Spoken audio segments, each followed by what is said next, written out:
tell us a little bit more about Scuba Seeker. Scuba Seeker originated from a very small number of divers, which is like 2 people, which is started the whole thing back in 2007. Started in Cairo as a local dive club first, and then after started to evolve from a dive club to a dive shop and a dive center. Then it moved here. It was for mobile dive center for a little bit. So we were organizing trips all over Red Sea, liveaboards, and then after this we moved into Dahab here, and we opened the first premises actually in the Red Sea, and they started to move on from a dive club to a dive center, and then after that we started to expand in technical, environmental stuff, and exploration and expeditions. Yeah. Exploration with the GUI. GEM, like some of exploration, explorers. Yeah, and so is this the only dive center where you can have a GUI course or more? And Dahab, yes, we are the only dive center. In the whole Red Sea, it is only 2 dive centers. So. And I saw something really interesting because I dived with your dive center, and we changed guides 3 times, but every time the briefing ends with the environment. Please take care of our reef.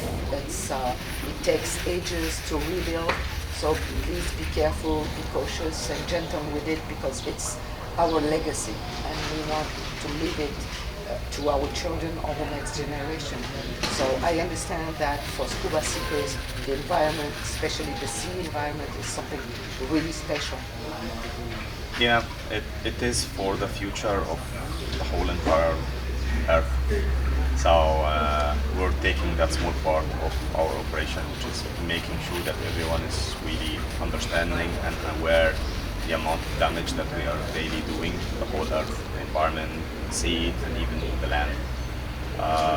So we try to make sure that people understand, because I realized when, if you live all the way in a city which is a little bit like more advanced and like people look after you, or like all the recycling stuff and like all the stuff being moved in a certain systems, which is a place like Dahab lacks.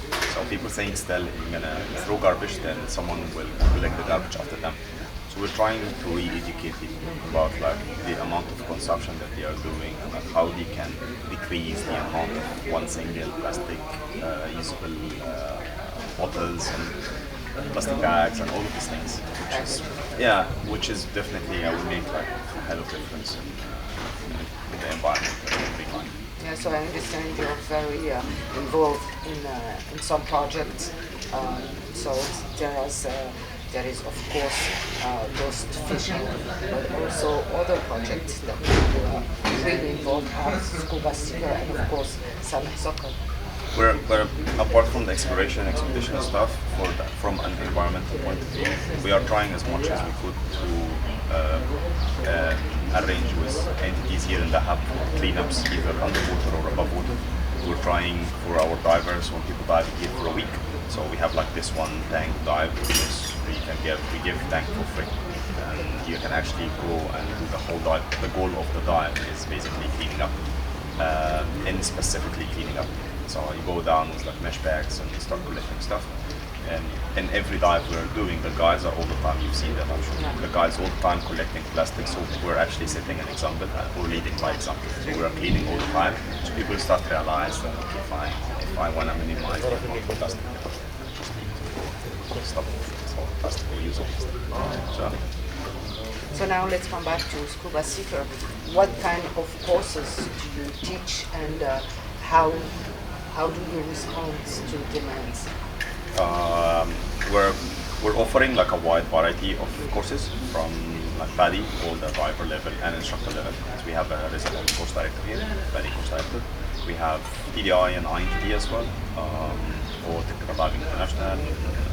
We're having like diver level and instructor level all the way from 30 meters to 100 meters. We're having all the what we can offer all the curriculum for like a few good amount of rebreathers in the market. And yeah, so technically, and for sure GUI. And so yeah, technically speaking, we're offering like everything people could be looking for in a nice, good environment. It was a very good one. Okay. So it means that if I want to dive on air for recreational, it's possible, and also with the nitrox. But if I want to go really take up to 100 meters, do you go deeper than 100 meters? We do, yeah. We play all the way up to the range of 130 meters. Okay. Yeah. And then rebreather. We have rebreathers, we have open circuit, and we have helium-based mixed gases, nitrox. So, yeah. So what kind of rebreather do you teach? I am teaching in the JJ, and I'm teaching on the AB. Maybe. And it's a big demand here, because I've been here for about 2-3 weeks, and I've seen lots of diving with rebreather. You're jumping from a course to another one, so clearly the demand is very important. There is a good demand. The coming like my May and June, I don't have any open circuit rebreathers, which is like good. It is good because it was not like that since the revolution time. So everything is start picking up again. So, and I'm very glad that this amount of volume for the rebreather divers, like the 2 months almost like classes and guided dives, everything is just on the rebreather. Okay. Very good. So I spoke with our guides and instructor here, and most of them have, you taught them, they were your students, and especially the famous frog kick that I hear that you won't let them go until they do it perfectly, but not only the frog kick, all the rest. Propulsion is very crucial, and it makes a hell of difference for whenever we start from the beginning here, even the normal recreational classes, beginner classes, all the instructors they understand the impact of the kicks on the corals and on the environment. So in an indirect way, from the beginning, even when you're doing like an open water for a beginner, you actually start grabbing their attention about their fin positioning, ankle positioning, and where they should be pointing when they are kicking. And this is indirect way it leads to having a better environment in the future. So we start putting that from the beginning with the divers learning. So for sure you need to have someone really understanding the whole propulsions inside out to be able to explain that. So I'm investing a good amount of money with my guides, my instructors, to make sure that the guys understand the positioning, kicking, and this is make like quite good difference with that one. Yeah, because Salem was our guide, and I met Salem when he was really a newbie. He was cleaning the dive center. Now, wow, I'm just impressed because I feel so little as a diver compared to him. And I recognize your frog kick on any diver, and I will recognize it. Yeah, Salem is amazing. Salem was always one of the local community. He is one of the Bedouin community, and Salem is like the running joke with my son. Yeah. And Salem joined us when we were in the last premises. We are in here, and then he joined us. He did not speak a word of English.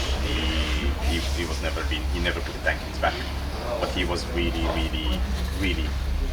like he is a baby water. He had his whole life in the water here, and then he was waiting for the opportunity.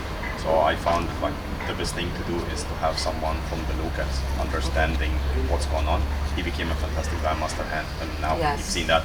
Yes. And he knows very well. So he is our ambassador for the local community here as well. So it would be very easy. It's easy for them to communicate with each other and understand the impact of the course. So Salem became an ambassador to from the local community to the local community, and that was very important. Yeah. But I also see and heard, apart from diving and courses, you also offer the possibility to buy equipment. Well, most of your divers are equipped because lots of them are experienced. But you also, I saw the people from Dubai who came for a rebreather course, ordering through you some equipment. So what kind of equipment can we We are dealers for like a few manufacturers here, so we can resell JJs, rebreathers, we can resell Santi dry suits, chill water computers, XD, diving gear, halcyon diving gear, and ethics as well. So if I come here with my hand in my pocket without equipment, and if I have the money, I can be fully equipped? Yeah, you can basically get everything you want. Well, I hope to see you soon, and thank you very much for having us. Thank you.